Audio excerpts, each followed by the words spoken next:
Well, greetings, imagination connoisseurs. Once again, it is I, your Duke of Dope Discourse, your master of fun and wonder, your viceroy of verisimilitude, and as John Campea once called me, your existential Mr. Rogers. What that means, I don't know. Please write in and tell me. Robert Meyer Burnett, and this is part 2 of our ongoing Wakanda Forever, all spoilers, all the time discussion. I'm addressing the questions you fired in as super chats into this channel. I haven't done one of these in a while. I used to really enjoy when John delegated these to me.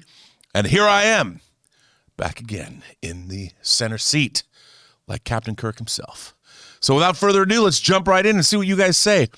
Kelsey Channel says, I heard a channel who wondered how Shuri will handle being queen and the Black Panther moving forward.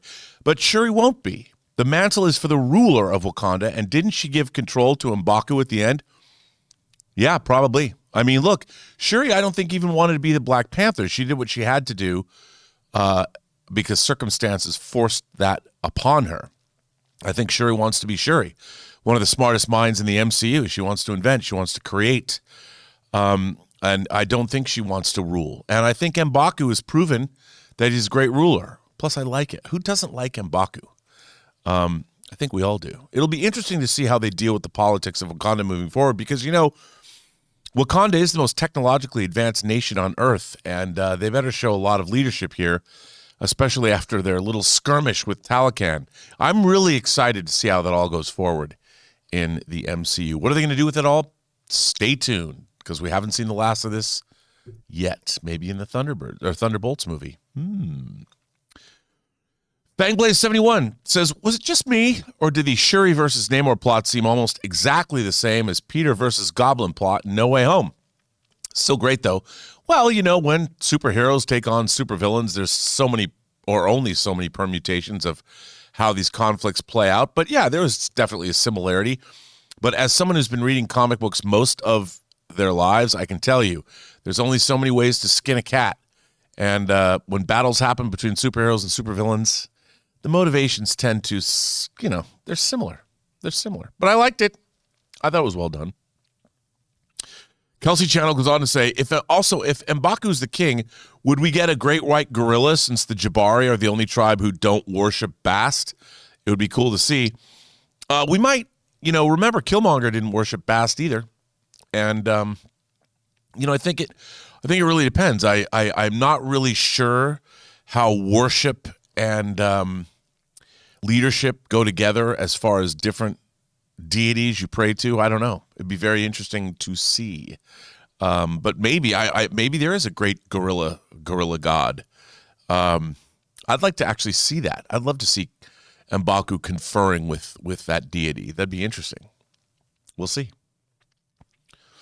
Andy says, Queen, AI will destroy us all. Shuri, it's not like the movies. Me, wait, you seriously don't know about Ultron? They must know about Ultron. But you know, if you think about it, even in Age of Ultron, that was kind of a localized skirmish. It was only Sokovia, right? What did the Wakandans know? They weren't paying attention to world affairs back then. No, I'm kidding. I think because Shuri is somebody who believes in technology, she doesn't see the great danger in AI, and maybe we shouldn't. I mean, I think, you know what? One of my favorite depictions of AI in any movie is in Spike Jonze's Her, that stars Joaquin Phoenix and Scarlett Johansson as the voice of an operating system. I think that if AI becomes sentient and the singularity happens, that I don't think AI would suddenly turn their sights toward humanity and exterminate us all, because we did, after all, have a hand in creating AI. I think they'd need us, but I also think that they would experience the universe in ways that we can't even comprehend yet. So I don't know why they would want us gone. But hey, you never know. Maybe they'll take control of all the nuclear missiles and launch them at us, and that'll be what's called Judgment Day. I've seen it happen somewhere in my past. I don't know. Maybe it was a dream. Fangblaze71 says, how would you rank this among the Phase 4 movies? I would put it third behind Shang-Chi and No Way Home. You know what? That's fair. I think Shang-Chi and No Way Home, and I also liked Eternals, so I would probably say Shang-Chi, No Way Home, Wakanda Forever, and Eternals for me. That would be my order of the day. So you're not far off. Bert says Nayana Wham by Goranson featuring Baba Ma and Masamba Diop moved me to tears, especially transitioning from celebratory joyous percussions to the solemn. I hope I didn't kill those names, but I love the score and the songs in this movie. Some of them were a little bit on the nose, but I still enjoyed it. I thought really great. Ludwig Göransson is, as far as new composers go, man, that guy knocks it out of the park. And I once again, I really enjoyed the musical identity of Wakanda Forever. It's one of the strongest secondary attributes of this film. Really good stuff. So I agree with you. The percussion, once again, is great. I love that kind of that Wakanda beat that they use. It's great. It's almost like it's a very signature sound. So really dig that. Good stuff. Bert says, strings and choral accompanying T'Challa's casket getting beamed to the ship. A powerful emotional send-off, setting a potent tone of loss and grief. I know that was one of two. Bert, you're absolutely right. Again, the musical identity of this movie I thought was really chef's kiss. Really powerful stuff. And they've done, I think that, I mean, I dare say, I think that both Black Panther and Wakanda Forever have the best scores. I mean, I liked Alan Silvestri's score in Endgame, but these are pretty damn good scores, I have to say. Really good stuff. CJ Rebirth says, this movie was 9 out of 10 for me. Really enjoyed it. What got me emotionally was the flashbacks between Shuri and T'Challa. No, those were great. I mean, they did that a couple of times, especially at the end. That really got me. And, of course, the opening Marvel logo, which was all Black Panther over silence. That really, right in the heartstrings, man. But you're absolutely right. Good stuff.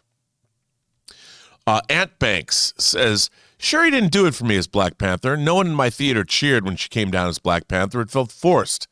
I am looking forward to T'Challa's son taking up the mantle in the future. Look, I agree, Ant Banks, but I have to tell you, I don't necessarily think we were supposed to cheer that Shuri took on the Black Panther legacy because she didn't want to. She was reluctantly doing it. And was it a cheerable moment? I guess it was, but I didn't feel that, like, I kind of knew for her it would be inevitable, but I don't think it's something she necessarily would have wanted to do. So, I mean, we needed her to join the fight, certainly, and we needed the power of the Panther to prevail, but I don't know if that was the best thing in the world. Doing it for the wrong reasons. You're absolutely right, Jonathan. Doing it for the wrong reasons. By the way, we got both Rayora and Jonathan in the house. Taylor is also here, but if they want to chime in, they're welcome to do so. Attack of the Mushi says, I think we can infer from the "my brother taught me everything I know" and Shuri's use of kicks that she had combat training specifically with T'Challa. Well, you know, John's always objected to the idea of Shuri becoming Black Panther, but I think all Wakandans are trained in the art, whatever martial arts they use. All Wakandans are from birth. So it was not a stretch. And also when you've taken the flower, the orchid, I think you're also imbued with powers that accentuate anything you already know. So your physical and mental acuity is much better than the average bear, boo-boo. So I think that's why she was able to fight. She knows fighting, but it was heightened by becoming Panther. So just a thought. Wizard74 says, that opening montage of Chadwick Boseman in the beginning to Shuri burning the white shirt at the end, thinking of her brother, didn't think I'd shed so many tears while having a lot of fun with this movie. Well, Wizard74, I teared up both times. I mean, I thought this was really emotional, you know, and I thought it was kudos to Marvel for not playing any. I mean, it was like, you know, when people say in church or at events, at funerals, let's have a moment of silence for. I love the fact that that was built into that movie. A moment of silence over the Marvel logo, which was maybe 30 seconds long, but still a true moment of silence. I mean, you could hear a pin drop in the theater that I was in, and you heard some sniffles. More than one, let me tell you. A lot of sniffling in my theater. And I like that. I felt like, wow, we're off to a good start. People have an emotional connection to this. So that's really good. CJ Rebirth. Oh, wait. Yeah, CJ Rebirth. Riri, can I get some of that herb juice too? Laugh out loud. Yeah, who wouldn't? You know, why wouldn't you want it? I mean, it's a genetically modified crop, let's face it, but still. And it's 3D printed. So, but I'd take some. You couldn't, I mean, wouldn't you? Who wouldn't want the powers of the Black Panther? I certainly would. It'd be fantastic. John Redcorn, or pardon me, Wiz74 comes back and says, Namor is my first name backwards, and I'm Aquarius. So we clicked, laugh out loud. But that mid-credit scene even hit harder, for I am named after my father as well. Bring on the filthy. Really? Namor is your name backwards? Roman. Yeah. I love that. Roman McKenzie is Namor's full name, by the way. Not necessarily in that movie, but, you know, so there you go. But, yeah, that's very cool. John Redcorn says, not a great year for comic book films. I love the Batman, and I really like Wakanda Forever, but Black Adam was fun bad. Strange was meh, and I didn't like Thor or Morbius. Well, you know who is going to really like Morbius? That's right, Ray Ora, because we're going to do the first Morbius Minute. Well, Ray Ora takes us on a journey through every minute of Morbius, reviewing each and every one for every Friday for the next 10,000 years, because that's how long it's going to take him to get through it. But yeah, it has not been a great year for comic book movies, which is a bummer. So what are you going to do? Deepak Mawar says, I enjoyed the movie. Chadwick was missing for me, and sure, he still feels like a supporting character. I'm glad they tackled the theme of empire versus colonies. It's a great way to explore the ills of the past. Well, Deepak, I think that's what science fiction, fantasy, and horror does great in a great way. They can allegorically or even directly explore these things that can be pretty divisive in the real world. But when you put them in a fantasy context, you can really do deep dives and examine these conflicts without people getting all uppity. Like, I don't like politics in my superhero movies, even though superhero movies are inherently political. You know, Captain America once fought Nazis, even though they couldn't say they were Nazis in Captain America: The First Avenger because it was Hydra. But anyway, still. I really like that, too. I like the commentary. It was good stuff. Deepak Mawar says, I enjoyed the movie. Chadwick was missing for me, and sure, he still feels like a supporting character. Oh, I already read that. I'm reading it again. I just thought it was there. See, I should have known that. See, I try and give everybody, I don't pretend I know what people are saying. I just read what's in front of me. Try to give you your money's worth here. CJ Rebirth says, Namor, Namora, and Atuma are definitely some MCU characters I would not want to mess with. They were badass, but also legit menacing. CJ Rebirth, I'm right there with you. I thought Talocan, Namor, and all of them were great additions to the MCU. I really look forward to seeing where they could go from here. I hope we see a lot more of them. I hope they do a Namor movie. I would totally watch a Namor movie. I hope they do that, because otherwise he's always going to be relegated to second fiddle status. But I think we will. I think there will be a Namor movie. Maybe sooner rather than later, because why not? If this movie's wildly successful, maybe they'll greenlight a Namor movie. Who knows, next week? I don't know. Maybe. Al Renshaw. Hey, Al, what's up? If Marvel did a Namor series, they set it up. In the comics, Atuma attempts to stage a coup against Namor. Namora disappointment could lead to that. I'd love to see that. Here's the thing. I don't know how viable a Namor series would be, because with all the underwater stuff and the CGI that they would require to do all of that, it would probably make the movie really expensive. I mean, a series expensive. That's why I think a movie is more viable. I would think. Paul Dean says, I like the film, but I felt the middle section was too long, and I could see the name reveal and the mid-credit scene coming a mile off. I can understand that, but does that make it any less enjoyable? Like, when I was watching Star Wars for the first time, I knew they were going to blow up the Death Star. Not going to lie. Never ever thought that, they're not going to get to do it. I never thought that the rebels would not get the plans to the stolen Death Star plans, and I knew they would find a weakness. That did not hamper my enjoyment of the film. But I understand it might have been a little too long. I could see where people thought that. I enjoyed it. I mean, I kind of like the slow burn and world building of it all, but I can totally see it doesn't have the, there was no like airport scene like there was in Civil War, this really memorable showstopper. There was action scenes peppered throughout, but I understand. I totally get where you're coming from. And you're not wrong. Al Renshaw says, I think the Thunderbolts are being assembled for the destabilization of Wakanda. On the other hand, I find it hard to believe that Bucky would be a part of that. I agree. I think, that's going to be part of it. That crisis of conscience. I mean, I don't know, though, if the Thunderbolts destabling Wakanda, like it's not like, because Bucky already knows all of them, I don't know. I mean, maybe they want to destabilize Wakanda. I would think a destabilized Wakanda would be a very dangerous place indeed. Would it be worth all of that technology and power if Wakanda fell apart just so you could have the vibranium? That would cause big problems. Although I do like the idea, but I don't think the Thunderbolts would do it unless they had really good incentive. I mean, who knows? Maybe they do. Maybe their families are threatened or something. I don't know. Hoopsuni says, I loved everything that wasn't the superhero-y stuff. Didn't really like any of the action, and a few plot elements didn't work for me, but I loved Namor. You know what? I would say that too. I thought to myself when I was watching the movie, it's unfortunate that this wasn't more of a Tom Clancy political thriller, that they had to have superheroes battle, because I would have watched that.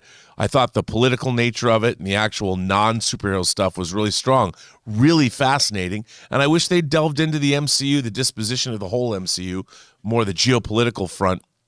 It seemed like, what does the rest of the world think about Talocan? Wait a minute, there's people breathing underwater that have lived off the coast of Mexico for this long? We didn't know they were there? How do the powers that be feel about that? What other secret societies are on the world that nobody knows about? Mutants, maybe? Vampires, the supernatural? We'll see what happens. I mean, Earth is becoming a crowded place indeed. Hoopsuni goes on to say, I can't imagine they're not setting up Young Avengers. Seems like 80% of the projects in Phase 4 have introduced a potential Young Avenger. 2 in this movie. I guarantee you, we're either going to get a Young Avengers movie or a Young Avengers series. I know John doesn't agree with me, but we're going to get them. They are absolutely setting up the Young Avengers. I mean, come on. They've given us, led by Kate Bishop, who was part of the founding of the team, back in the Young Avengers. So I pretty much can guarantee you, yes, Virginia, there's going to be a Young Avengers series or a movie. I guarantee you. Kelsey Channel says, I think that having a son of T'Challa is smart, so they could recast without people expecting him to be the same T'Challa, and could see him become a version his father audience would be proud of. Not only that, but as a teenager, he could join the Young Avengers and we watch him grow up into the role. I think that'd be great. They just have to cast very carefully. So, yeah, we shall see. Amin says, 1 of 2. I really enjoyed the film. Still wish Shuri wasn't Black Panther. Not really intimidating enough, but I'm happy that even with her power, she wasn't able to really outfight her enemies. She outsmarted them with her tech. And she still got badly beat by a weakened Namor until she burnt him. I mean, I think they did a really good job making her credible as Black Panther. But you're right. I mean, I don't think, Shuri looks like she weighs 98 pounds on a wet day when she's got towels on that are soaking wet, because she's thin. But again, she took on the mantle of Black Panther by necessity, not because she wants to become the new symbol, I think, of Wakanda as Black Panther.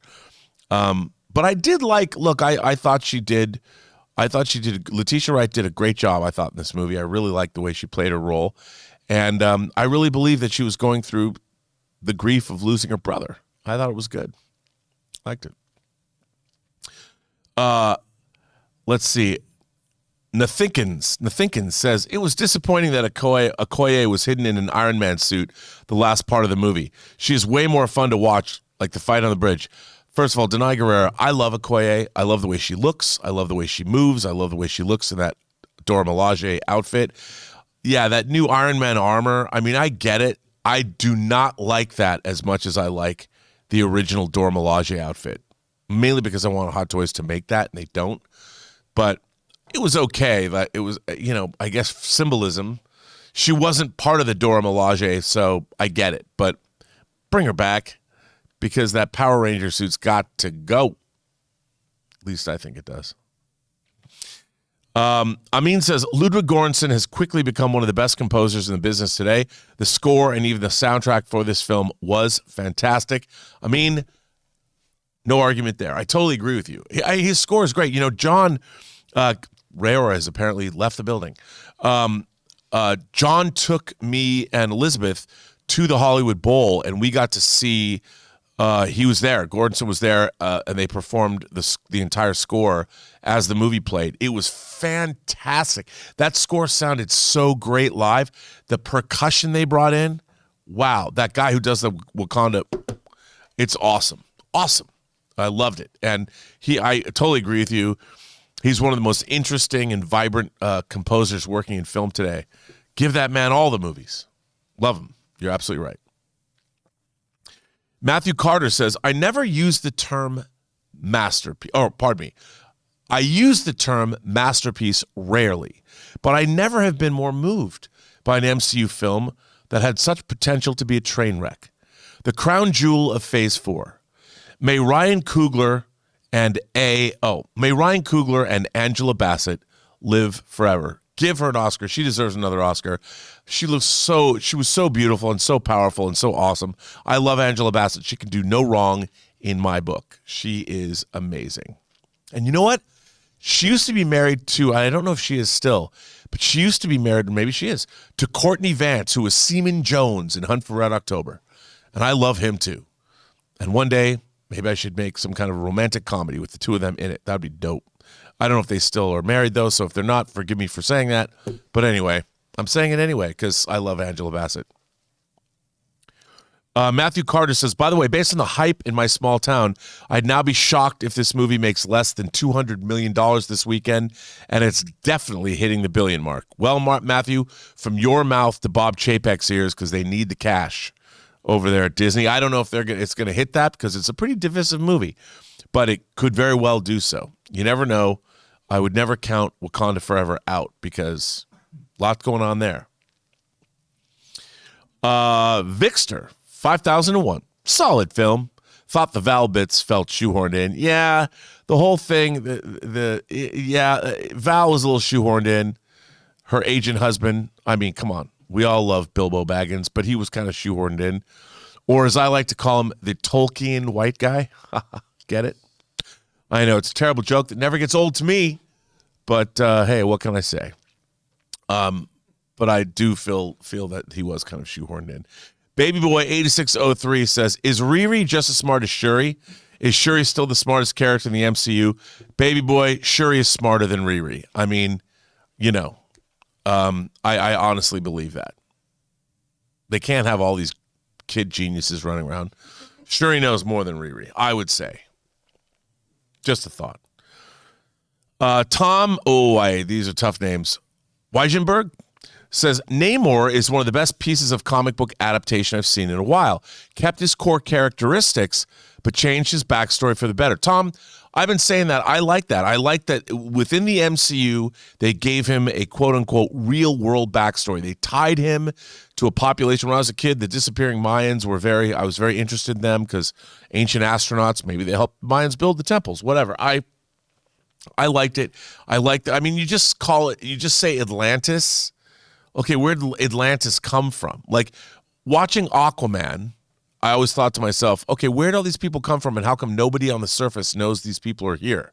You've been sharing a planet for thousands of years and you don't know the Atlanteans are right below your feet? I don't know. I really did like the fact that they tied in the Talocan with Mesoamerican culture. I thought it worked. I liked it.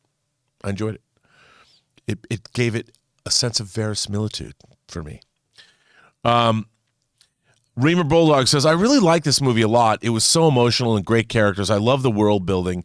Not as good as the first one, but still really good. Reamer, I think you're right. I liked it too. Look, if nothing else, it was wildly ambitious.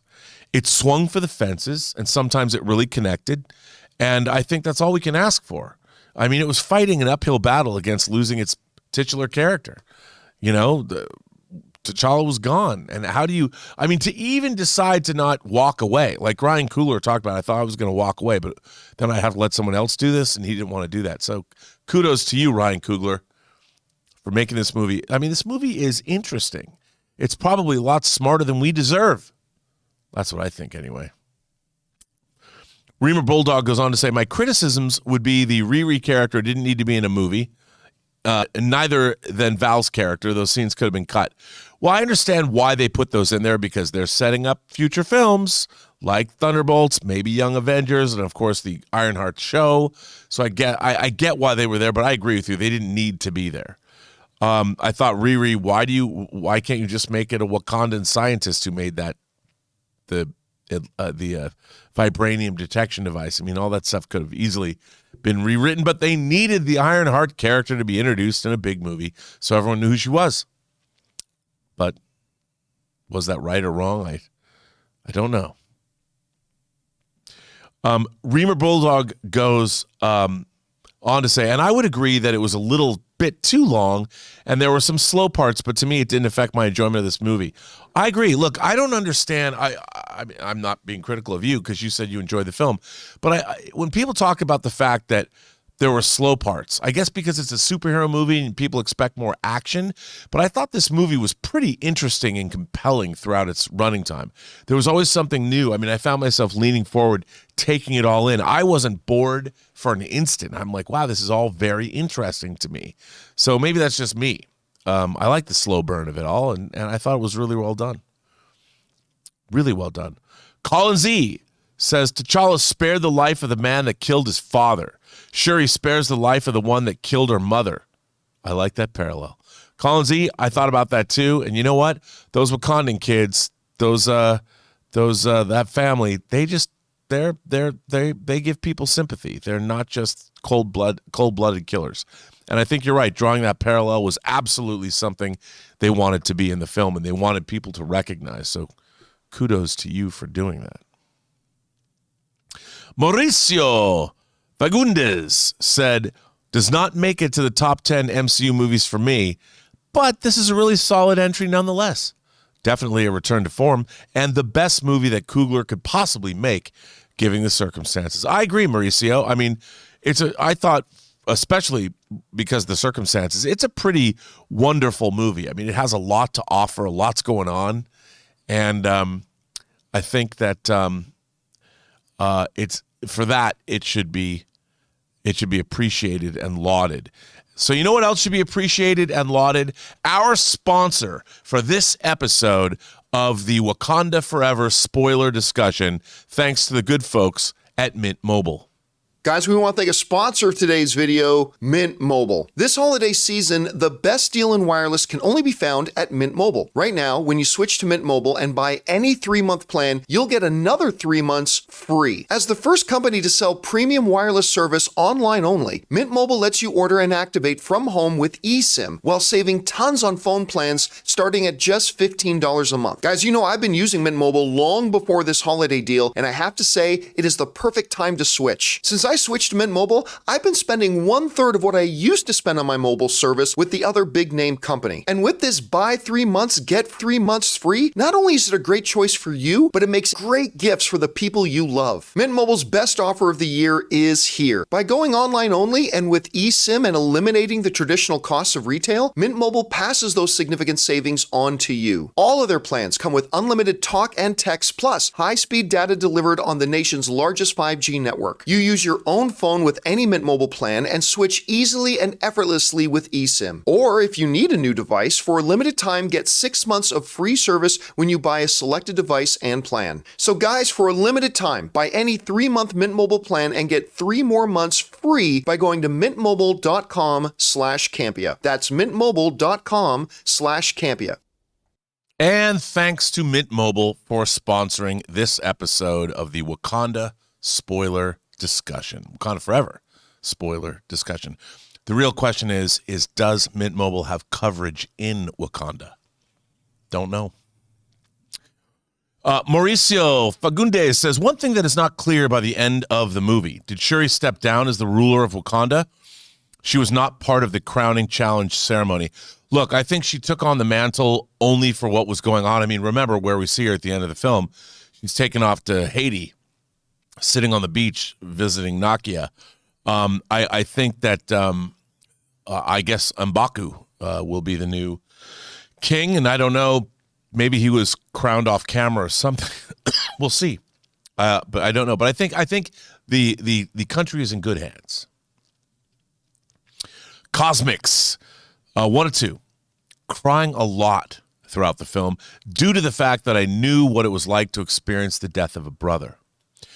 I lost my twin brother years ago, and I was just seeing myself on the screen, going through the different stages of grief. It's hard. All performances were amazing, and I think this one of my top favorite MCU movies. I love hearing others' positives and negatives about a film. Well, Cosmics, first of all, I'm sorry to hear about your twin brother. You know, a friend of mine, Lael Rockwell, the 1/6 scale man on YouTube, told me a story that when he went and saw the film, there was a woman and her 2 sons. And at the end of the movie, the woman that he was sitting next to put her hand on Lael's hand. They didn't even know each other. And explained that she had lost her son recently and that the movie actually helped her move through grief. She knew what she was in for when she sat down, which is why she brought her sons with her. But I think this movie, judging from, I mean, I don't know what people in my own theater went through when I saw it, but I saw it with a very ethnically diverse and a packed house, and everybody, you know, was moved by the film. And like you said, you love hearing people's positives and negatives. One of the things I've always loved about movies is that it brings people of all walks of life together, all shapes, sizes, colors, creeds, and we all get in the room together. And because we're all there to see the same thing, whatever's presented to us on screen. And the lights dim, and we sort of, hopefully, if a movie's great, we lose ourselves in the story that's being told. And what I've always liked about movies is that when the lights come up, if a movie is great, it doesn't matter who you are, where you come from, economically, racially, sexually, religion, doesn't matter where you come from. If a movie is great, if a story is great, it has the power to move all of us. And I think that's important. It shows that we're not all so different after all, which is what I think Wakanda, the message of these Black Panther movies ultimately is. So, again, I'm glad you enjoyed the movie. Tom Weinberg says, I know it's not Weinberg, it's Wackenberg, something, I know it's probably Scandinavian, right? Or maybe it is Weinberg, I don't know. For me, the best MCU film since Infinity War. Is that a hot take? Well, I don't know if it's a hot take because, as John would say, movies are all subjective to you. And if you feel that way about this movie, then that's not wrong. That's how you feel about the movie. I feel a little differently. I think that my favorite movie after Infinity War was actually Endgame, but that was just me. But, you know, I appreciate you saying that. It certainly has a lot of stuff to love. And it is kind of an epic. Takes us on a big journey and is very emotional. So there you go. Hero75 says 1 of 2. I was wondering why Val was in this movie. It was a surprise to see her, and I liked it, but it took me a moment to realize why. She is set up for the Thunderbolts. And Val did say in the movie she wants the U.S. to get vibranium, so the Thunderbolts will be sent into Wakanda to take some. Just an idea. Well, Hero75, I think a lot of people have been saying that very thing, is that the Thunderbolts are... But again, I mean... with Bucky on the team, it's not like I don't know if that's what's going to be, if the Thunderbolts are going to be about that, because that seems a little obvious. And I don't know if a lot of those people would even agree to invade Wakanda, especially Bucky, to steal vibranium, so they're turned into common thieves. I would hope that the storyline has more to do with something else. But we'll see. I don't know. Talking entertainment with Josie. Oh, I don't know what Talking Entertainment with Josie. I might have missed this because it's 2 of 2, and John might have done part 1. You have mixed feelings on the mid-credit scene. That's interesting. I'd be curious to hear you elaborate as to why. I mean, I know the idea of like so-and-so has a son, a daughter, more family members usually is a cheat, but in this case, it makes sense. And it adds more depth. I mean, I love Lupita Nyong'o. I love Nakia, and to see her character as the mother of the potential next Black Panther. I really like that. I think that's really great. And because how old the son was, clearly he was conceived and probably born before the blip. So I like that. So he's older than not. People are like, well, how long? It's because of that 5-year span of time that the kid is as old as he is. So definitely, hey, become Black Panther when you're young, and then you can join the Young Avengers as full-fledged Black Panther. If maybe. We'll see. Who knows? Hero 75. I already got that one. Sam Fisher says, apparently the mural of Chadwick says, the Panther King forever lives in us and rests with the ancestors. Oh, I like that. I like that, the Wakandan alphabet, too. I think that's very, very cool. I didn't know that that's what it said. I like that. But it makes sense to have that kind of, in universe, you'd want a message of hope and inspiration for the people of Wakanda, so it makes sense. Great mural.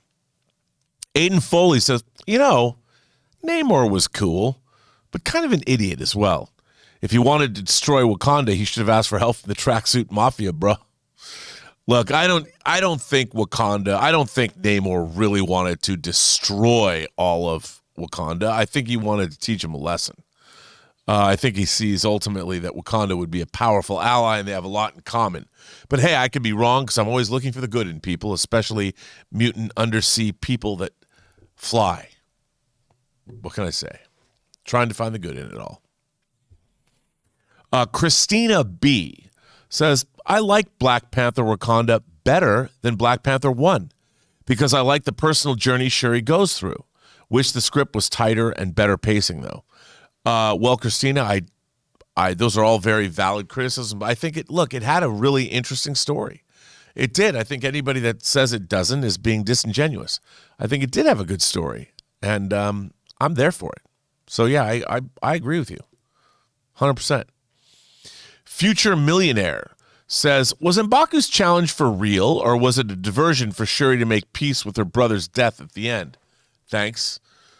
Yeah, it was probably I don't think M'Baku wants to fight Shuri. I think even with her powers, the powers of the Black Panther, I think M'Baku would knock her head off, to be honest. I don't think there'd be much she could do about it either, So, had to do that. Sorry. I love when he did that in the movie. I thought that was badass. I'm going to join his team. Reamer Bulldog says, considering that all they had to go through, I thought this is a well-made movie, and for the most part, minus the criticism that I have. Look, I agree. I think it was a well-made movie. There was a lot going on. What's so funny to me is this movie didn't suck. It was wildly ambitious. It tried to do a lot of things, and it did a lot of things really, really well. And I think a lot of the criticism of this movie is sort of unfounded, that they're not reviewing the movie for what it is. And they're always like, well, Rob, you review things for what they aren't all the time. See, here's the difference, though. I review what we're getting. I don't tell people that they should have recast. To me, that's not a valid criticism because you're not criticizing the movie that you watched. I can understand people want to have Black Panther back, but the filmmakers decided not to go the route of recasting now. So the idea that you're like, well, they should have recast, that isn't a valid criticism of the film. What in the movie brought you to that thought? What wasn't in the movie or what was in the movie? Why do you think they should recast? And if you think that's true, show me your work, as my math teacher would say. I could never cheat off my friends' math papers, and I was never very good at math because I'd have to show my work, so you could never just copy the end. Although, luckily, by the end of high school, I became a A+ math student, but it took a while. What this has to do with Wakanda Forever, I don't know. But there you go. You know something about me that's not on my Wikipedia page. I used to cheat in math. Future Millionaire says, took my mom and 14-year-old son to see it. I like it. My mom really enjoyed it. My son disliked it. Still prefer the first part myself. Well, hey, maybe your 14-year-old son will revisit Wakanda Forever, and 20 years will reconsider what it means to him. I found that about movies that I saw when I was younger, that in my later days I came to appreciate more. However, that will never be the case for The Goonies or Hook. So just so you know all that, I've already reassessed those films, and they're as insufferable as they were when I first saw them. So, but maybe your 14-year-old son will feel differently. He is, after all, only 14. So maybe he'll like it later in life. Don't know. Kevin Fraser says Black Adam would kill for this kind of opening. Yes, Black Adam would kill for this kind of opening. It's too bad it didn't get it. I mean, Dwayne The Rock Johnson was certainly deserving, but let's face it, this movie's coming off a $1 billion Best Picture nominee. So there was never going to be much competition with a new superhero people didn't know anything about. So, Danito says Shuri's overall arc is one of the best in the MCU. I think it is. I think it was interesting. It's a great character arc, and I think that's what made it fun to watch. Is it was actually about something, which I thought was I loved it. So I love that the whole arc of it all. I mean, I thought it was good. Christina B says Oscar nominations, music, set, costumes, Angela Bassett. I think that's right. I think that covers it. Maybe visual effects or something. Maybe not. But those are pretty solid. Music, set design, costume, or I guess it would be art direction. Music, art direction, costumes, and Angela Bassett. That seems good to me. Christina B. I think you're quite right about that. Quite right. Kevin Frazier says Ramonda Killmonger's surprises took my breath away. I've heard a lot of criticism passed around, but I must say I had an incredible, though tearful, experience.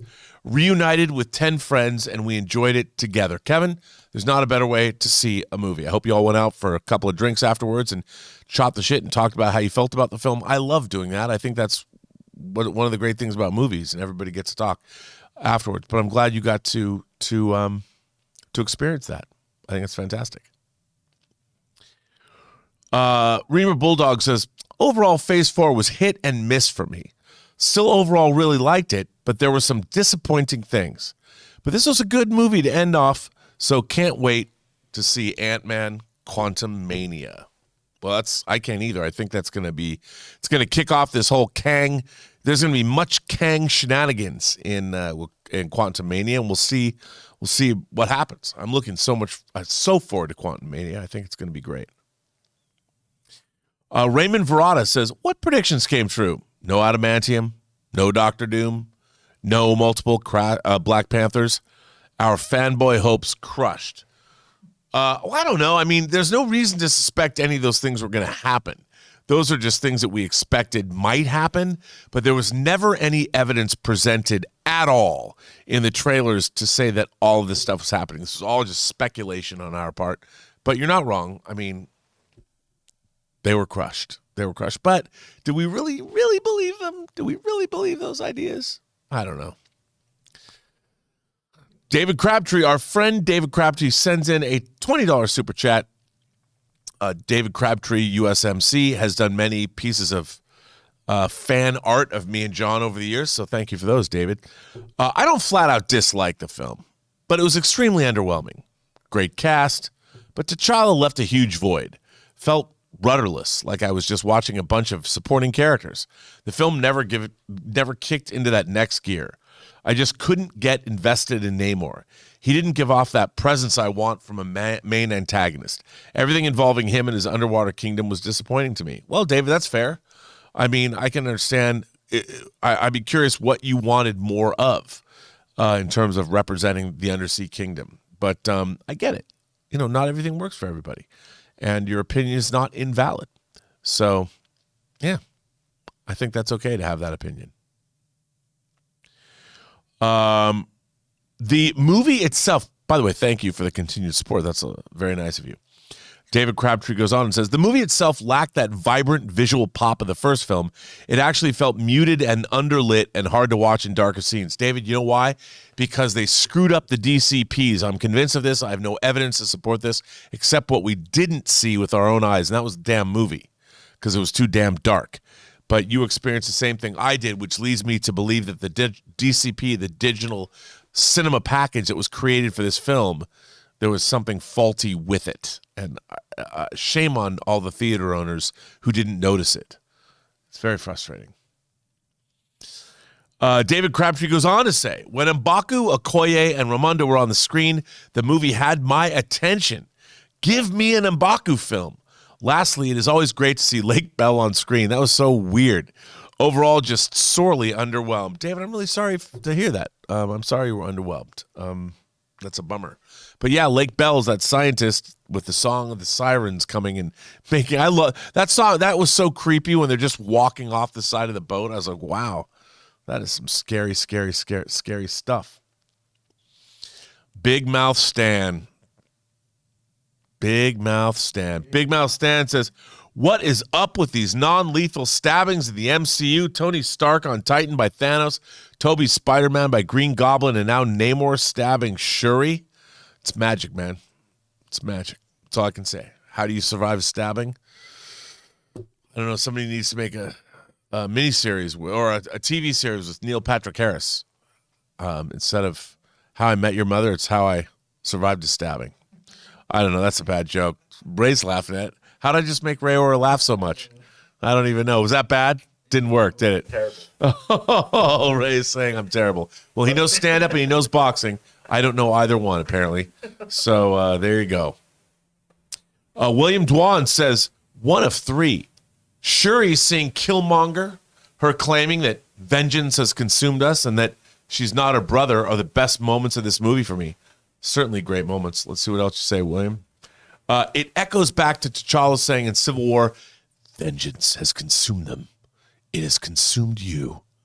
I will not let it consume me. There's some ASMR for you, William. I love that too. Chills. What great lines, man. Great lines. Great lines in this movie too. So, I'm with you. I love the dialogue. Jacob Pynchon says, I would have liked to have seen at least a conversation about who would take the herb. I have friends that ask me that all the time, usually at night when we're passing some around.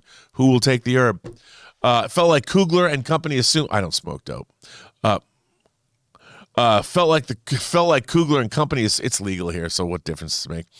Felt like Coogler and company assumed the audience thought it should be Shuri. Well, I mean, Shuri's the obvious choice. I mean, nobody seemed that, and plus she has taken on the mantle of Black Panther in the comics. So, and I think they knew it was going to be transitory. They knew it was going to be temporary. So, yeah. Jay Bling says, I'm pretty sure I didn't miss anything, but was it ever explained how T'Challa contracted his illness? No. They just said he did. I guess it was a COVID illusion or something. I mean, it wasn't about COVID. It was something else. But they never said how he got it. And I know that it was kind of nice that they just jumped right into the fact that he was dying. I mean, I kind of like that they didn't try and give us an explanation. I think that would be a little weird. But the whole thing was weird having to replace him. So I thought they did a pretty good job of it. I got to hand it to them. I thought it was a good job. I thought so. Josh Becker says, I've seen it twice so far and really enjoyed it. The story to me was great and the soundtrack was good. Seeing it for a third time tomorrow for my birthday. Well, Josh, happy birthday. I'm glad you are going to see the movie yet again, which I guess would mean yesterday. Kudos to your birthday. Happy birthday to you. Happy birthday to you and all that. Hope it was a good one. And I hope you enjoyed your third viewing of Wakanda Forever. So, yeah. Let's see. I've been off. Namor was too cool. I was rooting for him and by extension Talocan to win in the end battle, especially after Shuri cut his wing. I know, what a biatch. Cutting your boy's wing, not good. Couldn't have felt good. But yeah, I don't disagree. I mean, sure, absolutely. David Crabtree is back. David, you can't stay away. In the storyline, T'Challa has died 3 times now, not taking into account real-life issues. That feels sloppy narratively. The blip is never referenced or how it impacted Wakanda for 5 years. I would assume, like the rest of the world, they had their hardships, but it went on its merry little way. I mean, clearly there was no war fought or anything like that. So, yeah, I think it's – I mean, I would have too, but I thought it was okay. Fine, yeah. Michael Antonucci. I really enjoyed this film a lot. It was a bit long, but definitely had a good time, especially the Queen's death. Why you got to do that to me? Why you got to bring that up? Why you got to mention that she's dead? one of my favorite actresses, died. Why you have to do that? But anyway, her death was tough, man. I was like, wait, what? What? I really was bummed out when that happened. I'm like, get away from the window. Apparently, they couldn't hear me in Wakanda. She died anyway. That was not good. I know you have not been the biggest fan of Phase 4, but I've been enjoying it myself. Well, Michael, you should enjoy it. Don't listen to us tell you what you should and shouldn't do. If you like Phase 4, I think it's great. It depends. Everybody comes to things differently. I haven't been disappointed in it. I just felt it was wildly uneven. And it seemed odd to me without the, of course, interlocking universes or whatever, however they're going to explain it. Maybe in Quantum Mania. I thought it was okay. I mean, the only movie I've ever hated in the MCU is Thor: Love and Thunder. And boy, did I hate that movie. Boy, did I hate it. Boy, if you're a Phantasm fan. Tim Platt says, I think I liked the first one slightly more, but this movie really resonated with me. I felt Shuri's pain. Yeah, I can see that. I mean, the thing about this film is I think it had a more satisfying ending. I'm watching CG Killmonger and CG Black Panther fight on a CG train inside the CG center of the planet. Not so much. Didn't dig it, but I'm with you there. I am with you. Swirly Bird says, I used to get swirlies when I was a kid. They were not fun. Just saying. I'm so sad so many people don't like this movie as much as I do. I thought it was beautiful and handled Shuri and Namor incredibly well. Hey, listen, you'll get no argument from me. I thought it handled that relationship incredibly well too. I thought it was. I by the way, I didn't expect that. Come here, take a journey to my kingdom. Let me show you my art. I thought it worked pretty well. I like that. Abhinav says, after watching the movie, I agree with you even more. Shuri wasn't the best choice. Even after her emotional arc, I wasn't rooting for her. Oh, well, come on. Are you dead inside? You weren't rooting for Shuri? She lost her brother and her mom? I mean, she was hurting. I know she wanted revenge, but you know what Khan didn't say this, but Klingons say that revenge is a dish best served cold. But Shuri was a nice person. And I think she was consumed by it. I actually kind of like that about her because it's like, are you gonna head off on that path? That's why the conversation she had with Killmonger meant something, But I understand where you're coming from. Rob Buck says, really excited about watching young T'Challa. We get a lot of living up to my father's stories, but we don't always see said legacy grow in real time. Rob, I think that's great. I like that. I don't know if they'll keep the same casting, but I'm very excited to see where young T'Challa goes.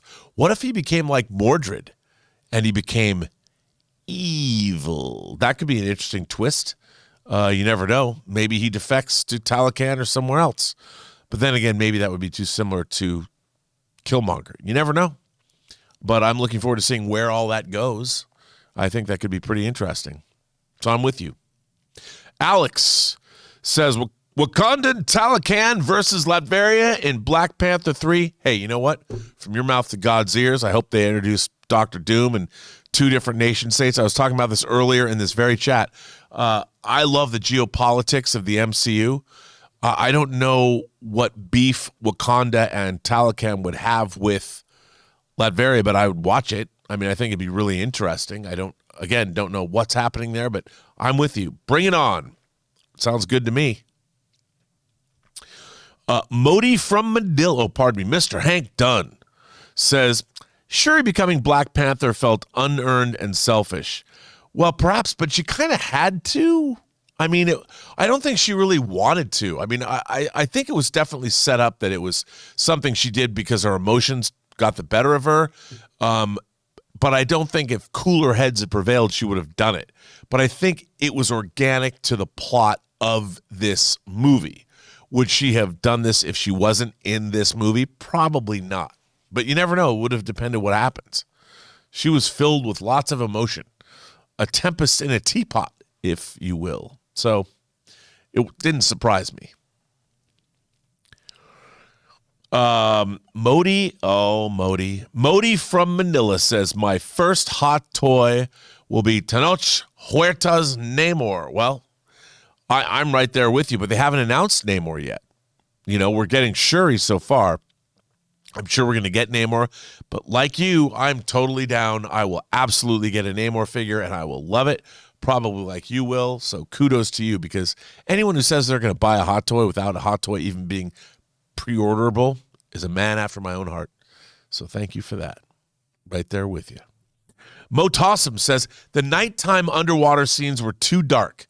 I liked how Shuri used her tech mind to depower Namor. However, the part where she flips around and more acrobatic than Daredevil T'Challa combined, I hated. Yeah, that was, look, in my own head canon, she was trained as all Wakandans were from birth to be a warrior, but she became a big brain instead. And in my mind, as I said, it's the herb, it's the orchid combined with all of the added strength and all that. That's what even allows her to do that. But yes, it was unbelievable that she was as skilled as she was. I don't think there's any way around it, though. So Wilson Rule Man says, hey, John, it's my birthday today. Wondering if I could get a shout out. No, you can't. No, I'm just kidding. Wilson Rule Man, I don't know how old you are, but a very happy birthday to you. Bring that chat back up if you would. Also, I thought having T'Challa have a kid of the same name was the perfect choice. Well, Wilson, because you're the birthday boy, no, I agreed with you anyway. I'm not just going to agree with you because it's your birthday. I think it was great. It was the perfect choice, like father, like son. A man whose life was cut short is literally going to be carried forward by his own son. I really liked that. I thought it was great. I hope you had a very happy birthday, and you were surrounded by your loved ones, and they gave you lots of good presents and picked up the check at dinner, because that's always nice when it's your birthday. And thanks for writing in and supporting the channel. Appreciate it. Matthew Medina says, reminded me of The Last of Us Part 2, 9 out of 10. I can see that. I can see how it reminded you of The Last of Us Part 2. Okay. All right. Well, and thanks for the support of the channel. Tim Platt says, I love the score overall, but my God, the music playing when Namor descended to about to declare war was next level epicness. Tim, like we were saying earlier in this chat, I think the music is terrific. I don't know what next level epicness means, but I know I'd love to live my life that way. Can you imagine just living your life in a world of next level epicness all the time? That'd be fantastic. I love that you have now made me wish I lived in a place I'll never get to in my life, but that's okay. I'd like to live there. Dangerously says, great performances. Angela Bassett and Huerta are outstanding, but the story felt more like an extended side plot led by a bunch of side characters and it ultimately came across a bit forgettable. Well, I mean, I can understand you thinking that, but sometimes life is a side plot or a side story or something. I thought it really sort of worked out pretty well, I guess. The inedible Hulk. Why are you trying to eat the Hulk? How do you know? Who wore the battle shorts better, Namor or T'Challa? T'Challa, I think, probably. I mean, but that's not fair, because Namor, when he goes into battle, is wearing that old Speedo of his. Actually not, because he's got the long pants too. But probably Namor. I'm just going to say swimmers always wear Speedos better, I think.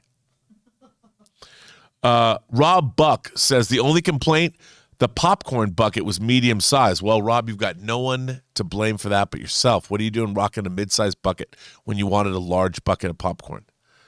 That's your own fault, buddy. Nothing I can do.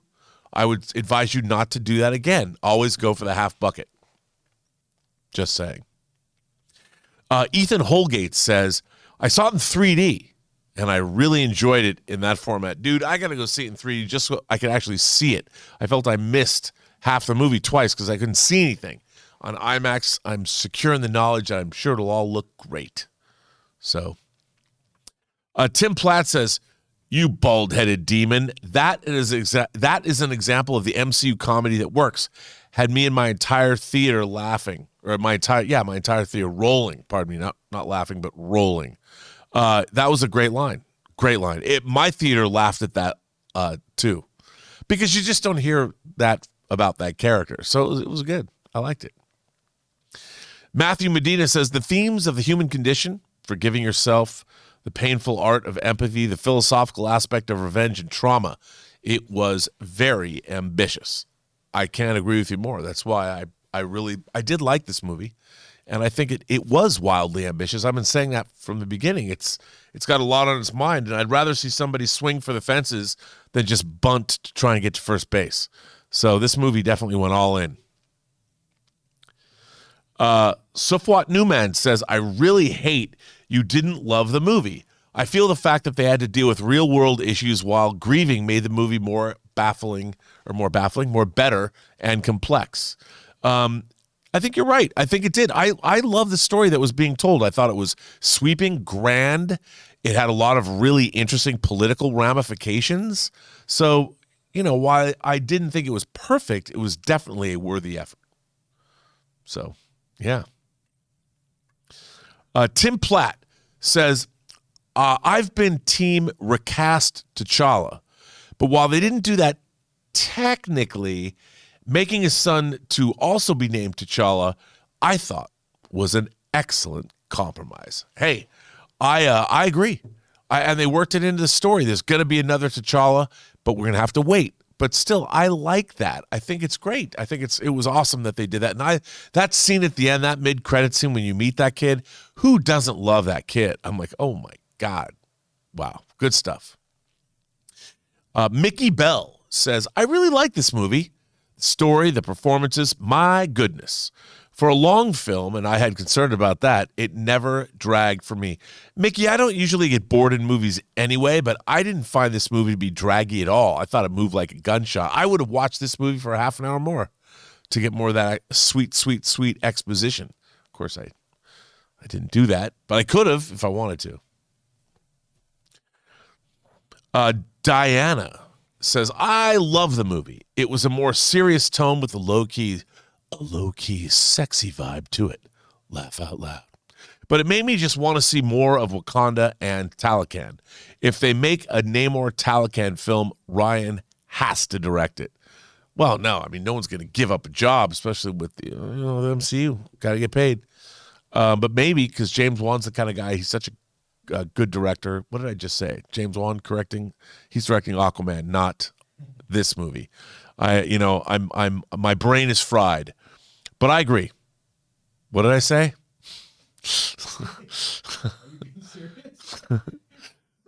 It's crazy. I'm breaking down live on camera. I know. I'm smiling because I've lost my mind. Cinema Reviews says Ryan Coogler said that the original script involved T'Challa grieving the 5 years he was gone. It makes me wonder if his son had a bigger role in it. I can guarantee you it did. How interesting would it be to know that you had an infant son, or even worse, that you didn't even know you conceived a son, and you come back and you find out your son was 5 years old and you'd missed all of that time with him.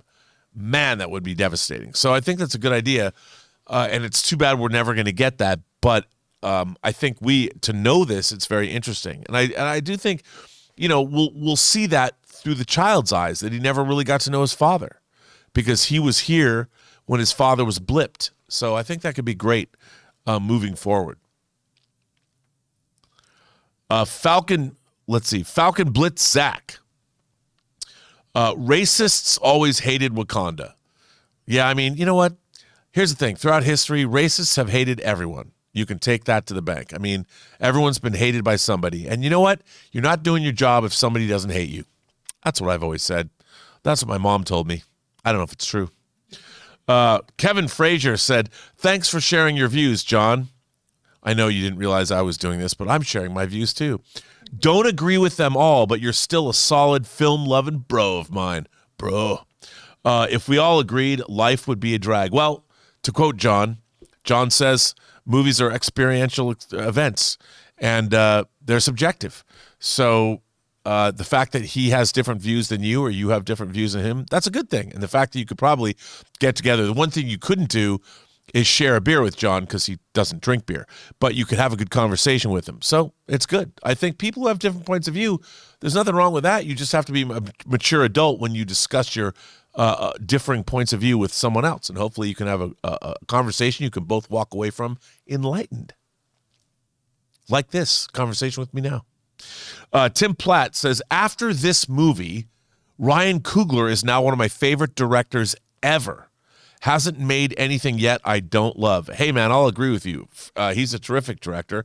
And this movie, look, any director, he also co-wrote this script, too. So he's truly an auteur. And any director who was able to pull together this film in the face of this adversity, he's a real talent. And I've, all the way back to Fruitvale Station and, of course, the first Black Panther and Creed, he's one of our most exciting directors that's working today. So what's not to love? Parker says, I loved Wakanda Forever, but I found myself disliking some parts that were related to the Talokan people and Namor's backstory. But the rest of the movie was fire.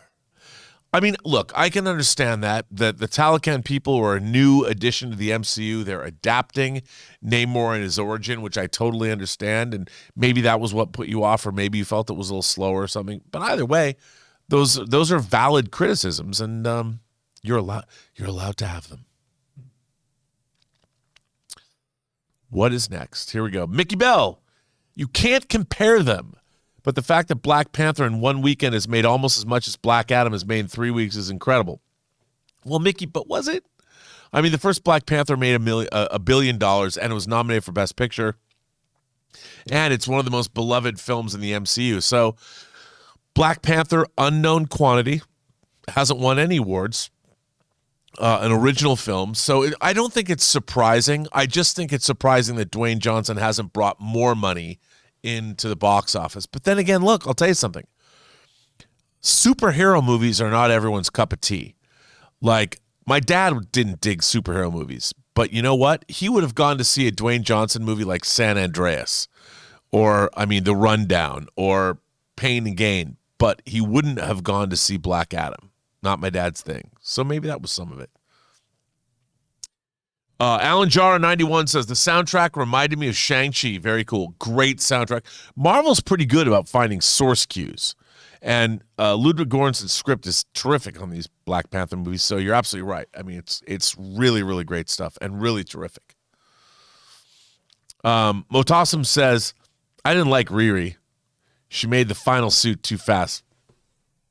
No argument from me. I mean, although they couldn't stick in that Iron Man, I'm building armor, and now we have to watch me test it all. They couldn't do that because it would have slowed the film down. But, yeah, that's kind of what I thought about that. Everyone's laughing at me now. Rob Buck says, did you pick up that Shuri's pressure suit was from one of the divers killed in the beginning? Yeah, I did, because they had those pressure suits. They dropped them down to the bottom of the ocean. The Talakanians, do you call them Talakanians? Killed those dudes and took their suits. So there you go. I don't think it was full of blood, though. Or maybe she would have noticed. Maybe it was. Who knows? Guillaume Lebel says, went to see Wakanda Forever opening day, and only three trailers, no commercials. So satisfying. Like the movie overall, but still not into Shuri as Black Panther. Well, Guillaume, I don't think Shuri was going to be Black Panther always. I think she just assumed the mantle just for the time of the film and probably gives it up until the next time she has to be Black Panther. But who knows when that will be. Teleworker says, the intro absolutely gutted me. Acting was great, but the film is a little long. Some parts could have been completely removed. Well, Teleworker, sometimes you think parts can be removed, but you take them out and you miss them. So it's hard to say. I think this movie was like Gandalf the Wizard. He is never early and never late. He shows up exactly when he wants to be. Well, a film like this is never too short or never too long. It's exactly as long as the director wanted it to be. So there you go. I mean, that doesn't mean you're wrong. But hey, I like the long movies with lots of detail and world building and all of that. Late Night Snack NYC. What could have been cool was that if Angela Bassett was the Black Panther, that would have been dope. Still love the movie, though. Listen, she's probably taller than Shuri. I would have loved it if Angela Bassett was mortally wounded and they gave her the orchid or whatever flower that is and made her the new Black Panther. That would have kicked ass. Of course, she'd probably have to see the chiropractor every day and wear something on her knees, but it would have been dope. I would love to have seen that. I love her. I think she's amazing.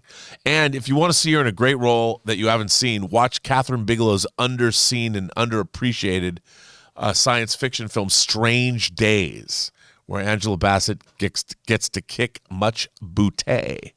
And I love it. HGS says, my favorite character in the series, I love Okoye. My favorite character in this series, and I really loved her arc in this. I thought she could take the mantle of Black Panther for a second there. I thought Shuri was great, but poor choice for Black Panther. Yeah, I mean, only because Shuri doesn't look like a credible fighter because she's so thin. Letitia Wright doesn't have enough meat on her bones to give us that credible, can kick these people's asses. But by the end of the movie, I bought into it. I thought they did a good job. And also knowing that she didn't expect herself to become the protector of Wakanda forever. This was just something she did, I think, as an interim measure, and she stepped in. So, yeah.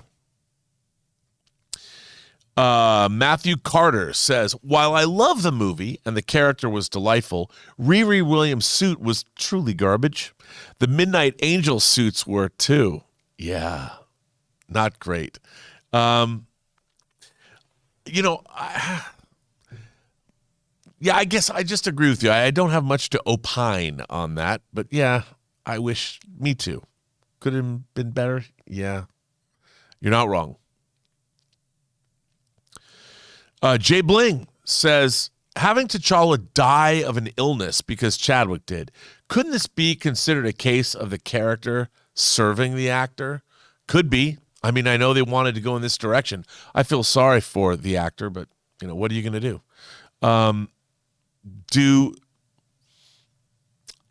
think that it worked for this story. It doesn't work, I think, for every story, but basically because of where this movie was coming from and what had happened to the original cast member, I think they went the way they had to go. And I liked it for that. I thought it was good. Famous Thanos says, in Marvel lore, cancer is the only thing that can't be cured. So they used Boseman's actual cause of death as a plot point, and that doesn't serve the story with me. Well, I mean, look, I don't think they never said he came down with cancer. They just said he had a disease. And it was interesting. They never really say this in the movie, but when it opens, Shuri's using the big molecule display to try and save his life. I kind of got the impression, and again, this is just me projecting, that something that he was doing, there was some kind of superheroics involved. Like whatever took his life was super heroic, or what would you call that? It originated from that world somehow, and that maybe it was a supervillain, maybe it was something else. I don't know. We never know. But I like to believe it was a result of him having battled and saving people. I don't know what that would be, but that's kind of what I hoped. Motassim says, I couldn't get immersed in the movie without T'Challa. Valid criticism. But, I go into all movies. I knew T'Challa was gone, so there was nothing they could do. And it was fascinating to me to see how they made it all work, which I think was pretty good. Soupsly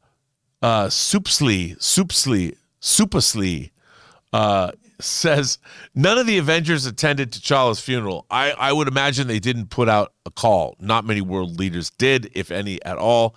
And I think they did that in deference to the fallen. I mean, that made sense to me, 100%.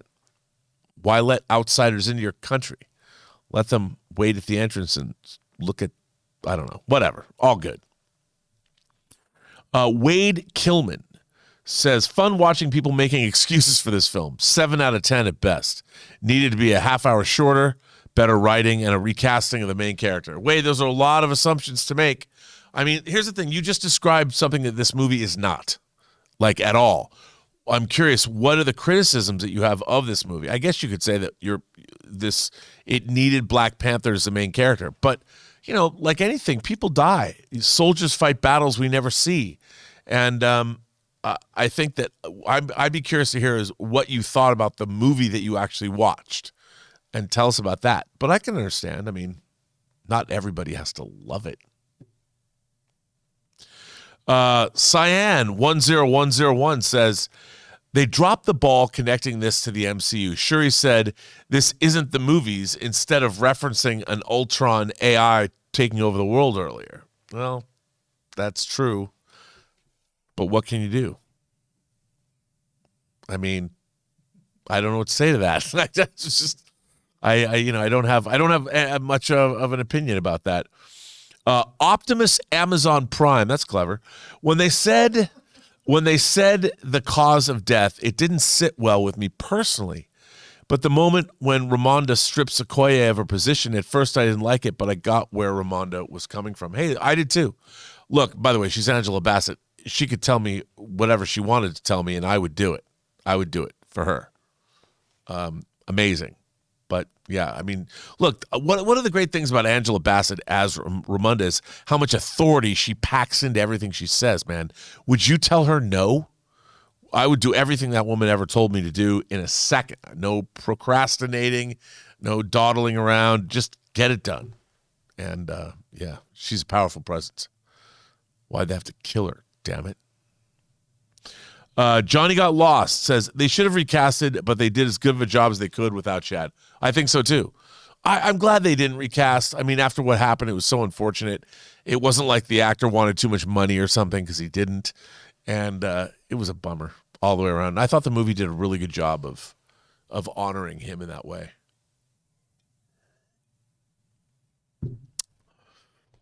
Young Midoriya. Young, like you love Midori. I get it. Young Midoriya. I like that.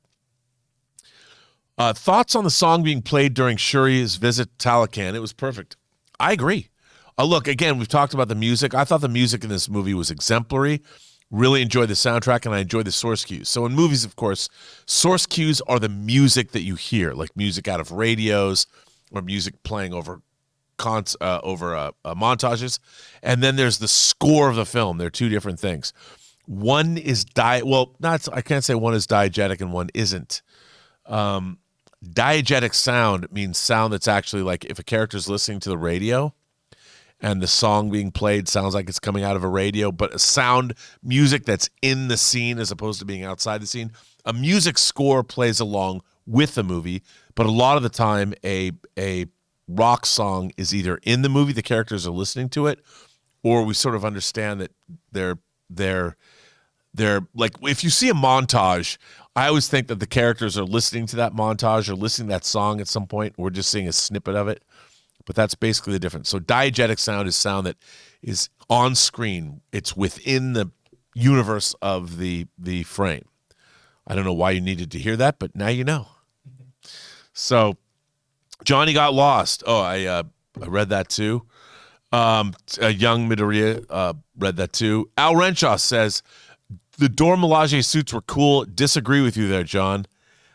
You know what? I just thought they were a little too much, a little too Power Rangers-y.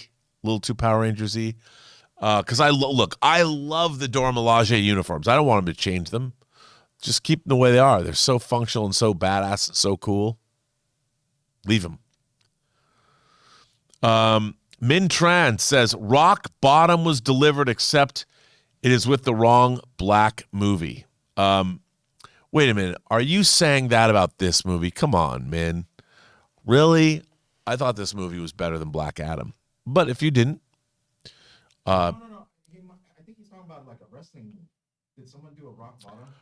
Oh. Rock bottom move where you put your arm under you know what? Okay, let's cut to you, Rayora. Please explain this, because this went right over my head. I think he's referring to the Rock's move. It's called the rock bottom. And so, like, really, Black Adam's supposed to do that move, right? Because the Rock stars in that movie. Yet we saw it. I guess we saw it because I haven't seen Black Panther yet. In Black Panther, someone did it. If you could see the move right now, then you probably know who did it in the movie. But I think he's referring to a move. That's good to know, because I'm an ignoramus when it comes to wrestling of any kind. I still think of Hulk Hogan as one of the co-stars of Rocky III from 1982. So what does that say about me? I don't know. But I think you're absolutely right. And I'm going to go with you. and Ray's explanation. And you're right. The rock bottom was delivered in the wrong movie. CJ Rebirth says, I did feel bad for the guard that Shuri wanted to try saving and her asking Namor to help. Yeah. I mean, you don't want to go to war with people. You don't want to, hell of a thing killing a man. You take everything he has and everything he's going to have. Clint Eastwood said that in Unforgiven. So I agree with you. The Philosopher's Take says Ramonda was controlling defenses from the tower and picked up a spear earlier. Shuri said that T'Challa taught her about science. They all trained in multiple areas. Shuri can fight. Let it go. Yeah, I agree with that. That's part of what you do. Everyone in Wakanda is a warrior. I agree. That doesn't mean that even in the Black Panther suit, Shuri, who's a small drink of water, could take on some big burly dudes or big chicks with crazy powers, but you never know. Min Tran says, the war against Wakanda that Namor talked about, Black Panther 3 or the next Avengers. Or Thunderbolts. Maybe. We shall see. The war, Thunderbolts, the war against Wakanda. But you know what? I still think Wakanda will whoop their ass. They've got better technology. I mean, the Thunderbolts, how much tech, and they don't even have gods. Like if somebody like Thor was on the Thunderbolts, maybe they'd have a fighting chance against Wakanda, but I don't think they would. I think Wakanda, if anything, they're going to toughen up. They're not going to let what happened this time happen next time. So, who knows? The Jughead. How's it going, dude? All the way from the UK. The Jughead says, greetings, John, my brother. I agree with you that they should have recast T'Challa. Chad Boseman was Chad Boseman. He was not T'Challa. Well, the Jughead, that remains to be seen. But hey, as a black man of Nigerian heritage, I wanted a strong black male representation, and I'm glad that T'Challa's son will continue when he grows up. Love and respect from the UK, brother. Well, the Jughead, thank you. You've been viewers of ours for a long time. I thank you. And you know, who I stream with on Friday nights, she too was missing the strong black male representation in the movie. Mostly because if you watched the show last Friday, she was really horny, and she talked about that the entire stream. But I understand that. There was no, I mean, look, here's the thing though. I don't think it's bad that this film leaned on the feminine because of mothers and sisters and siblings and things like that. And what happens when the patriarch or the male protector leaves or is taken from the den? You know, what do the people who are left behind, what do they do, and how do they pick up the pieces? And I think that was a very valid criticism. I understand where you're coming from, but I do think I mean, if anything, you saw a strong leader in Namor, but I understand where you're coming from, being Nigerian yourself. But I do think there's something interesting here that was worthy of delving into, because I thought I learned something. I thought it was a little insightful. Even though Ryan Coogler and his co-writer are dudes, I thought they added a really interesting element of the power of the feminine. And here's the thing. No women in this movie were denigrating other male characters at the expense of the maleness of them. The absence of male characters in this movie felt organic, and it didn't feel like men were being slammed off to one side. I mean, look, there's a little of that now in almost every movie, of course. But I thought that it felt right for this movie. Not every movie, but this movie. Min Tran comes back and says, the drawing that Namor was doing at the end, did you read it as Namor will be an ally, or will Namor be controlling the Black Panther? You know what? I don't know I think it was just that Namor is now thinking about the world that he didn't really understand. I think as a leader, he's being contemplative again about what's his next move? What should he remember to do? What can he what does he have to offer or for their next confrontation? Or will it be not a confrontation? I thought it was pretty interesting. William Dwan says, I like how they handled Shuri becoming Black Panther. It was not about who was worthy or suited. It was simply Shuri wanting the power to exact vengeance. I get that, William. I totally agree with you. It was an interim phase. It wasn't like she's going to become the next Black Panther. She just did that out of necessity. And I think it was good. I think it was well handled. Because who else? I mean, of the cast, I mean, I know we talked about whether it was Nakia or whether it was Okoye or anything, but that would have been too obvious. I think Shuri's journey was what the movie was really all about, and it was interesting. I thought it was interesting, and definitely it was worthy. It's worthy. I thought it was worthy. I liked it. Anthony LeBlanc says, I really like the movie. Not as good as the first one, but still really love that this movie is willing to tackle some tough topics. My first loves as a kid was X-Men for the topic of prejudice. We got to get to the other one. This movie, like the first, keeps surprising me that the things shown and said is happening in a Disney Marvel movie. The fact that Till and Wakanda Forever are out at the same time. Anthony, that's a really good point. I mean, you have two movies, whether people want to talk about it or not, the issues of the Black community, Africa, colonization, all of those things are worthy of discussion. And one of the ways to get people, another Disney movie, Mary Poppins, you need a spoonful of sugar to help the medicine go down. Well, in a movie like this, you can deal with those very real issues, those issues that get people all divided. But when you're doing it in the context of a movie like Wakanda Forever, people won't be at each other's throats. They'll contemplate the movie and not necessarily the message. But the message is there. It's baked in. And I think it absolutely need to be there, and I think that it's important. And a movie like this should address those issues, 100%. I mean, not at the expense of being entertaining, but it absolutely should address these issues.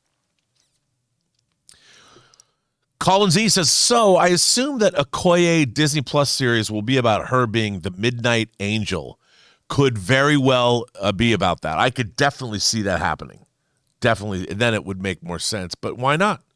I think that'd be great. I love her so much. Why not do a Disney Plus series about the Angel? Why not? I think it's a good idea, and she certainly looks the part with that newfangled armor of hers. I'd watch that just to see her running around in that outfit. Be great. Plus, I get a hot toy of it, which would be awesome because I thought it was cool.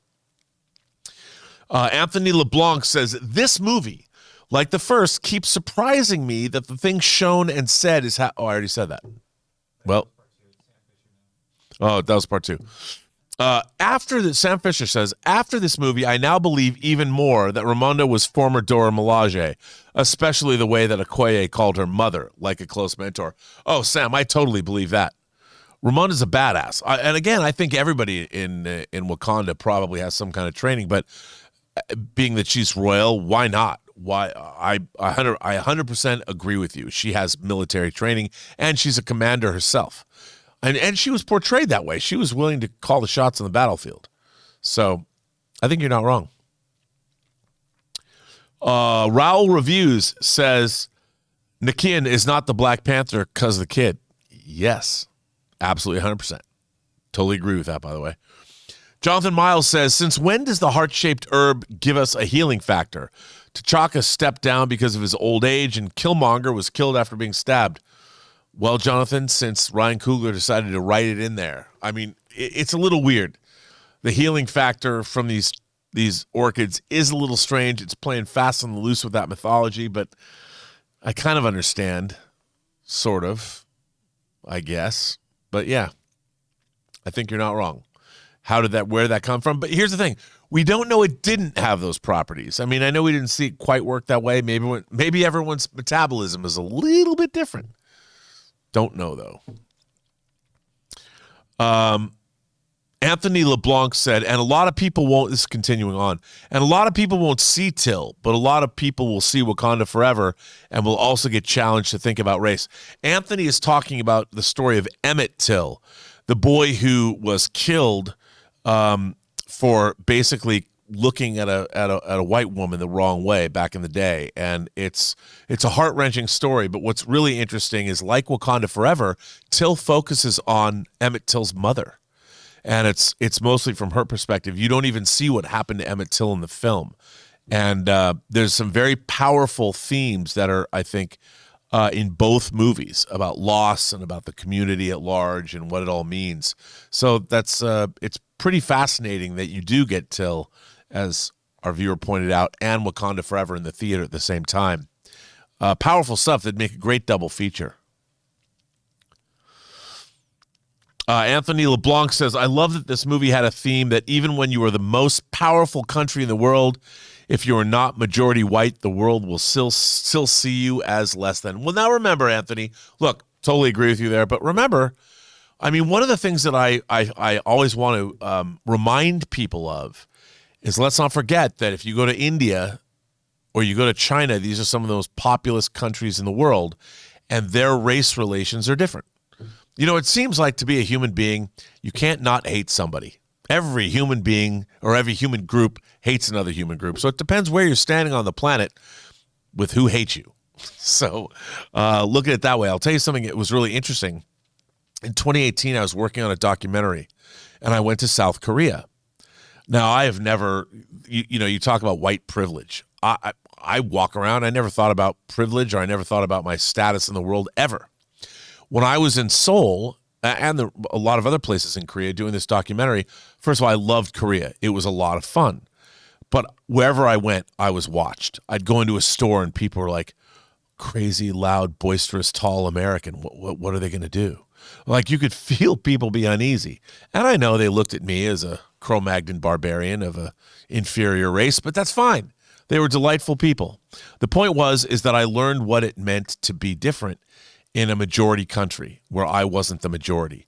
And it was something that I've never forgotten, and it stuck with me, and it made me realize we just have to be more mindful of one another, and the fact that depending on where you go in the world, you never know how you're going to be treated. So it's important, I think, to treat people the way you would want to be treated when you travel elsewhere. And I'll tell you something else.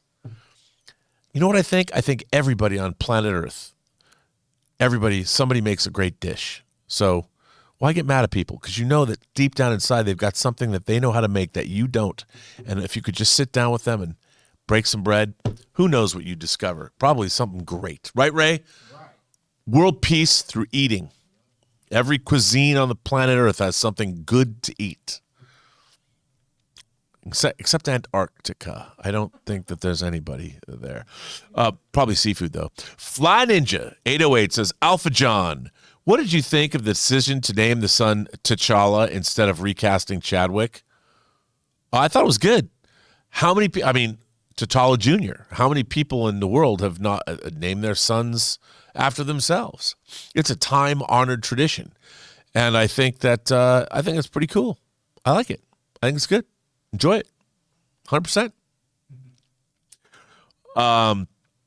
Anthony LeBlanc says, and I love that Shuri became Black Panther because it made you deal with the idea that a Killmonger-like person becomes the ruler over the other choices that were more noble. Hey, I agree. I think you're absolutely right. Look, Killmonger, as much as I love Michael B. Jordan, and I've loved him since The Wire, I loved him on Friday Night Lights. He's an incredibly handsome guy. I love him as Adonis Creed. Now he's directing. Killmonger, as presented in Black Panther, is a murderous psychopath that's killed hundreds of people, going by the scars on his body. I mean, why anyone would allow that guy to lead anything is I can't understand. He's a psycho. So it wasn't a good thing. But you're absolutely right. You don't want to let somebody like that lead. He will drive you down the primrose path, my friends. No, I will not vote for Killmonger. Brandon Janis says, I really enjoyed Namor's story and how it highlighted colonization. Hey, I agree.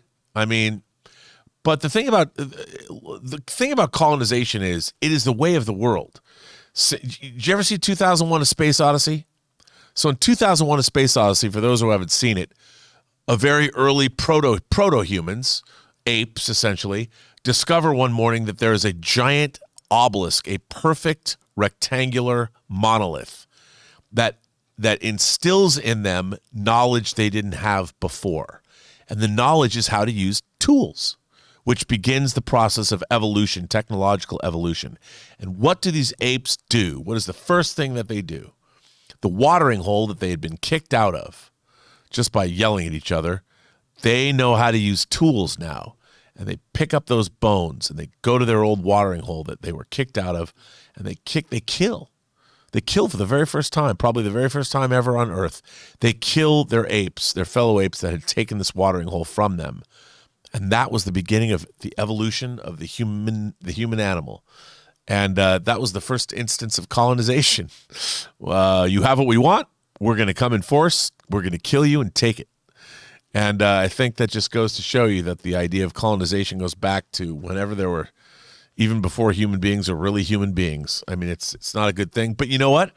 To see those subjects brought up and dealt with in a movie like this, it makes them accessible to everybody, and people feel, because it was done I thought it was done in a really great way. They ask you these very difficult questions about things like colonization. What do they mean in the long run? The way to do it is in movies like this, because if you were just going to make a straight documentary or a straight docudrama, people would have these knockdown, drag-out arguments over who's right. But in the context of science fiction, fantasy, and horror, it makes it, like Mary Poppins said, a spoonful of sugar makes the medicine go down. So I like that about this movie. I thought dealing with those issues was very important.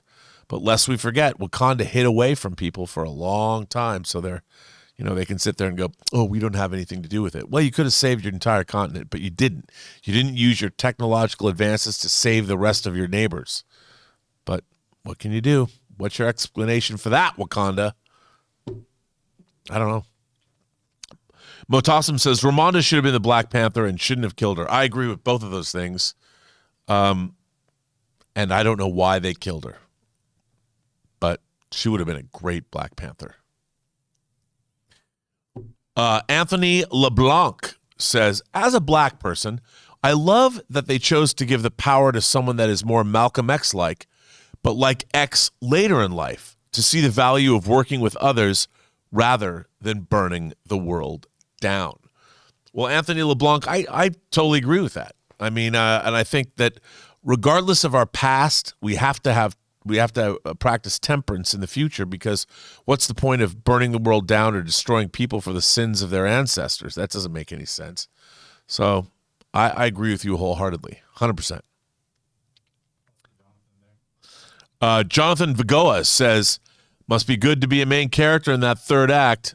Yeah. It was good to be a main character in that third act. I mean, I wouldn't know. I wasn't one, but it looked like it was watching the screen. I did like that. It's usually pretty good to be a main character in any third act, whether it's your own life or whether it's your favorite movie. I think that's a good thing to be. Galvantris X. This should have been a Disney Plus series to help build up Shuri and Namor, then make Wakanda forever. That would have been interesting. I would have watched a series, a build up to these events. I think that would have been cool. They could have spent a lot more time delving into these worlds too. That would have been really neat.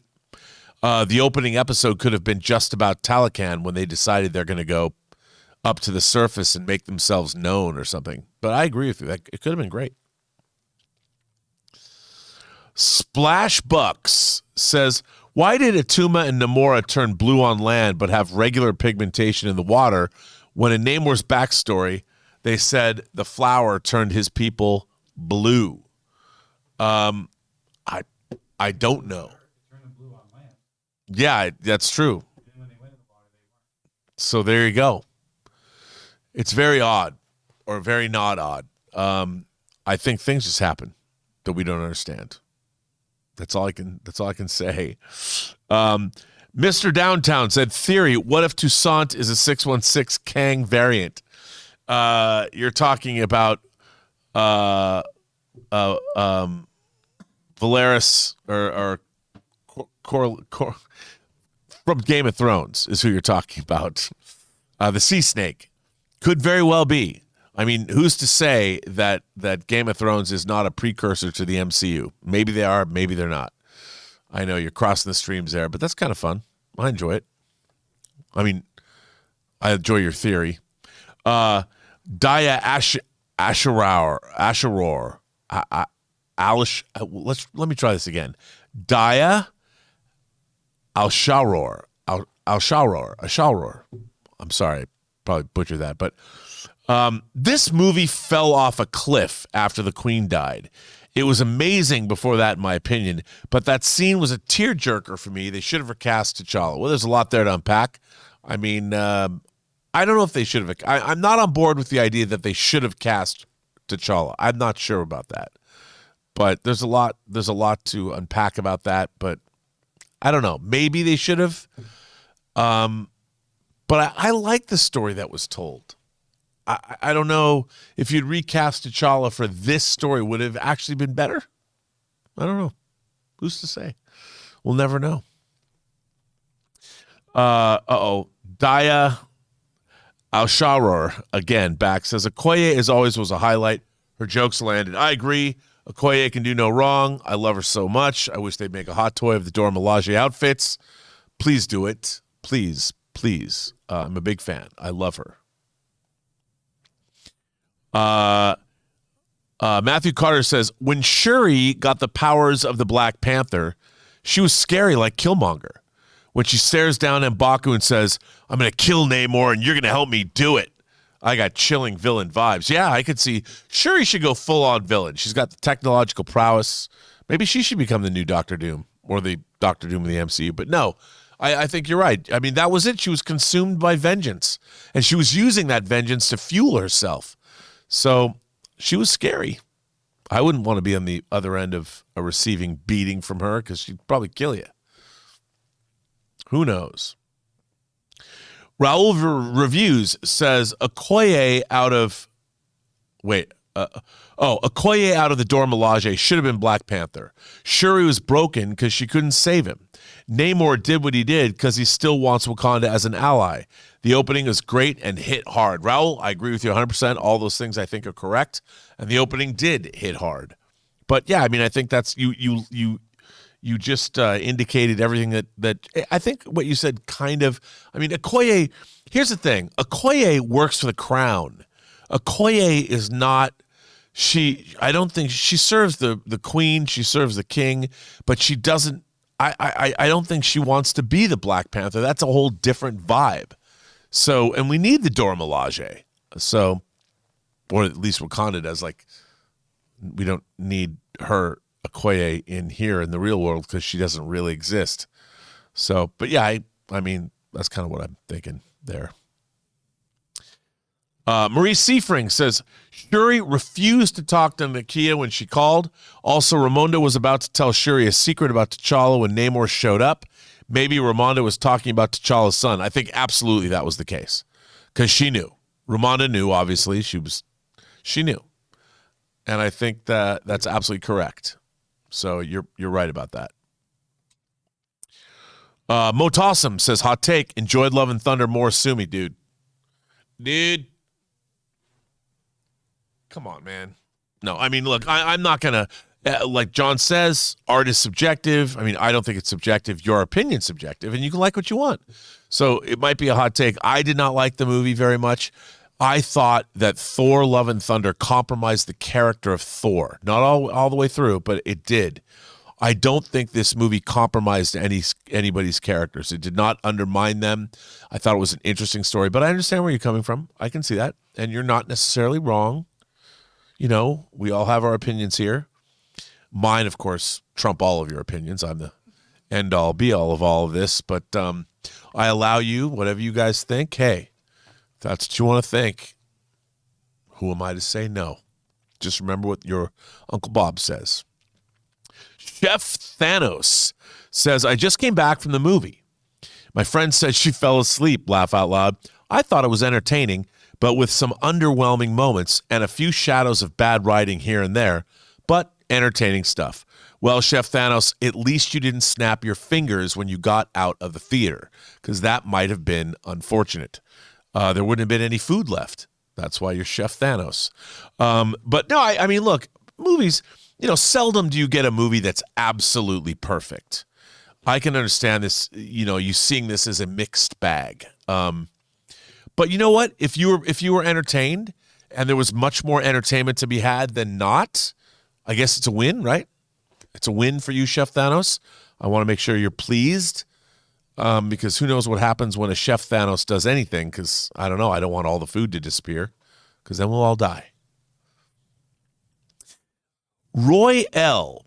says, I noticed the CNN news crawl mentioned Scott Lang on a book tour.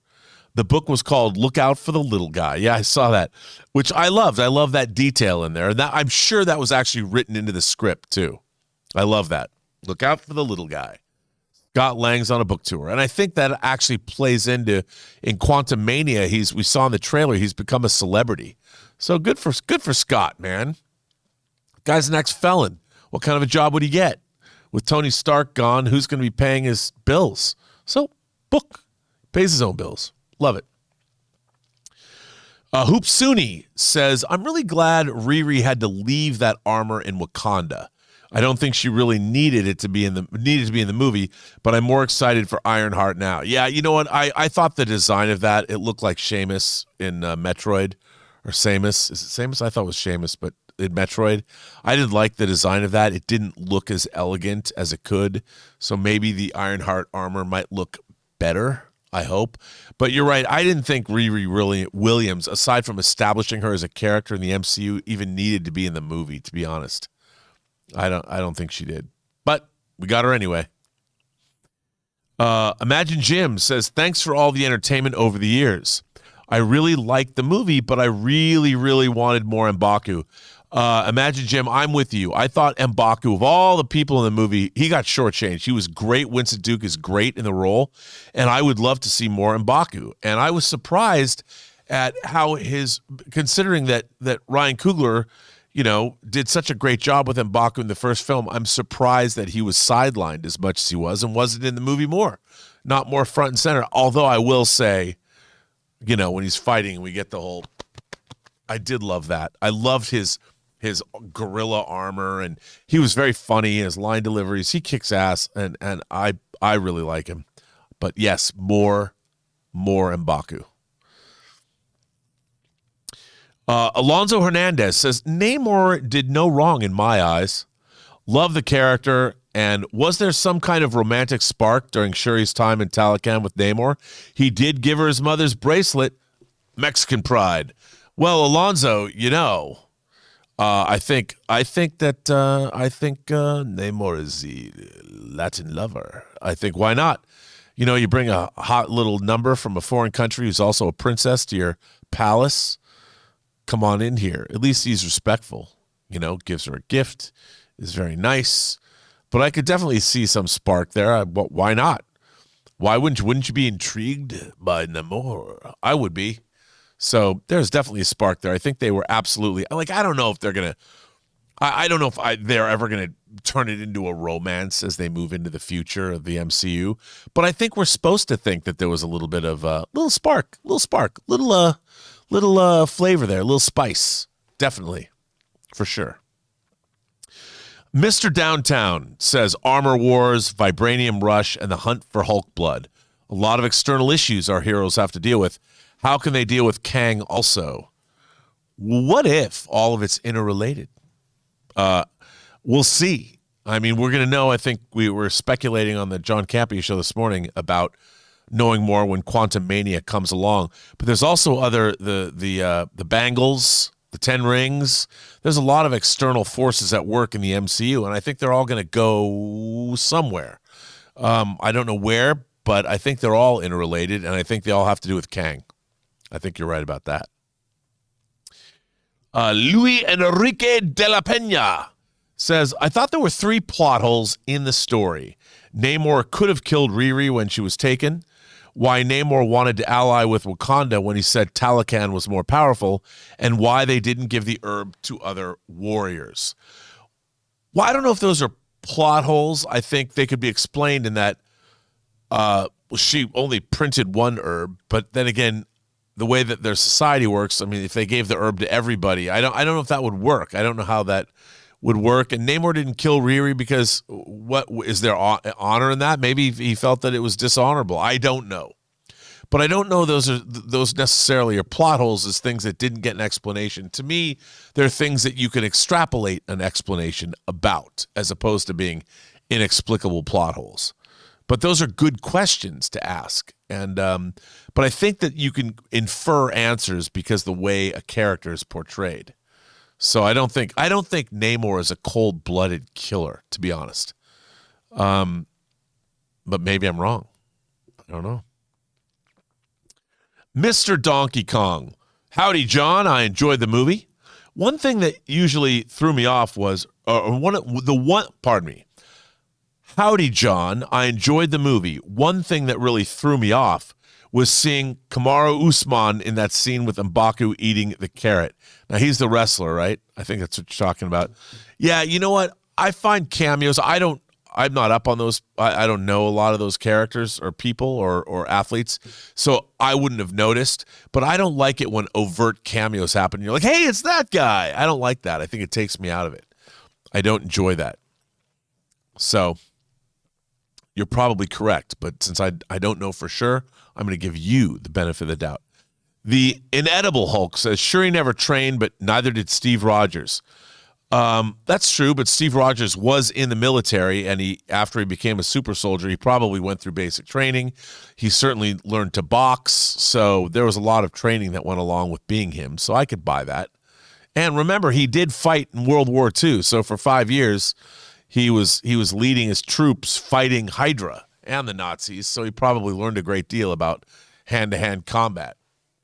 So, yeah. Jedediah Elias says, love the third act. Namor drives a stake through Shuri and she still wants her revenge. It's like Coogler was saying, vengeance causes us to become our own worst enemy, putting ourselves through unnecessary pain. Well, you know what Roger Moore's James Bond said in For Your Eyes Only? Before seeking revenge, you must first dig 2 graves.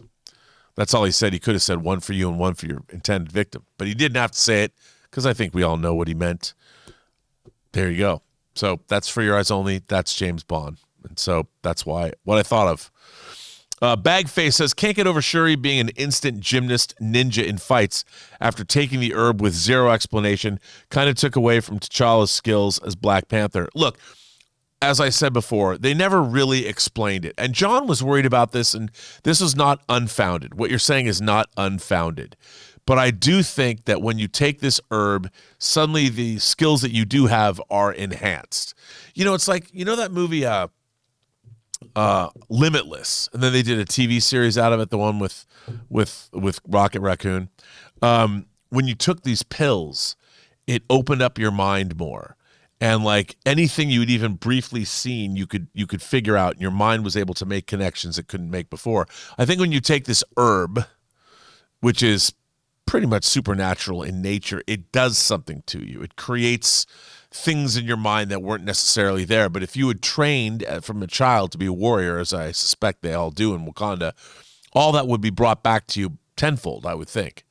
Sort of supercharging your memories and sense memories or something. That's why I bought into that.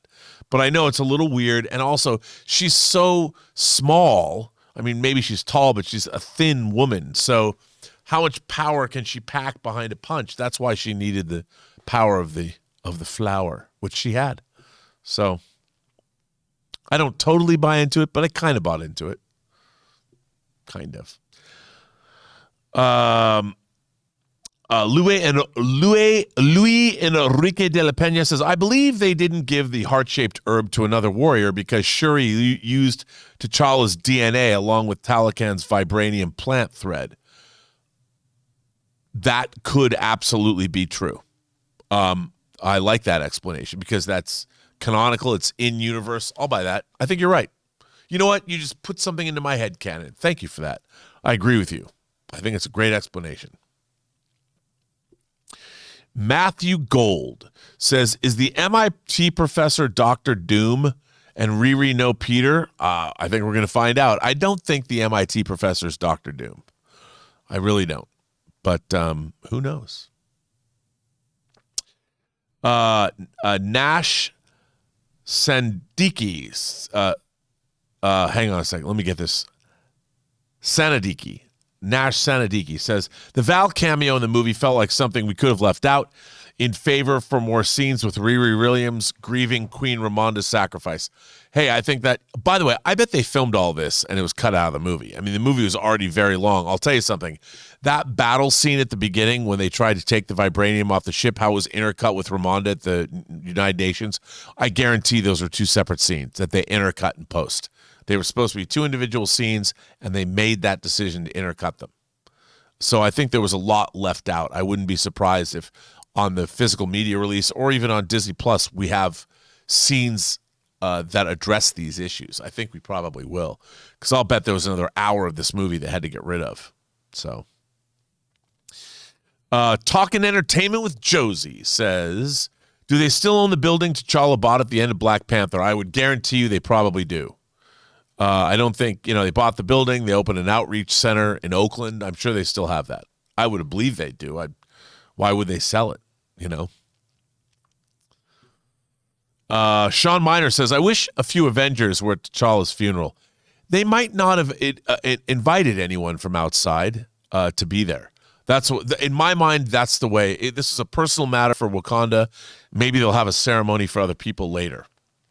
But I thought this was definitely an internal matter. That's how I felt about it anyway.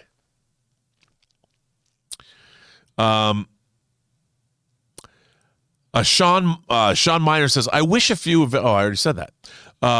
Ade Adasuyi says, Killmonger is incapacitated and dies from a stab wound, but Shuri gets a whole thick spear through the torso and doesn't skip a beat. I know, man. Sometimes it's better to be a girl. What can I say? What are you going to do?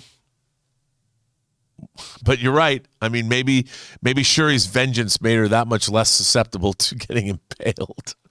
I don't know what to tell you. Maybe it didn't hit a vital organ. I don't know. It was off to the side. Yeah, she didn't lose anything vital. It didn't go through her heart. One never knows. That is it. That is it. We got to the end. My God, everyone. First of all, I want to thank everybody for giving us great topics to talk about. Thank you for supporting the channel.